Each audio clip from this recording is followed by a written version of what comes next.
naging addict po kayo, yung pamilya nyo, kamag-anak nyo, choice nila yan. Yung nagbenta sila ng droga, choice nila yan.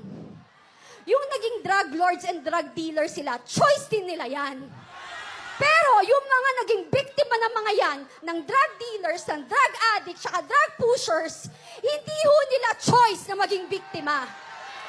So please, tigilan nyo kami. If you want, pag-usapan natin ng human rights, mas ipaglaban nyo ang 2 taong ginahasa, 5 taong ginahasa, lolang ginahasa, ang pinatay na mawalang kamalay-malay, yun ang ipaglaban nyo. Yun ang masakit.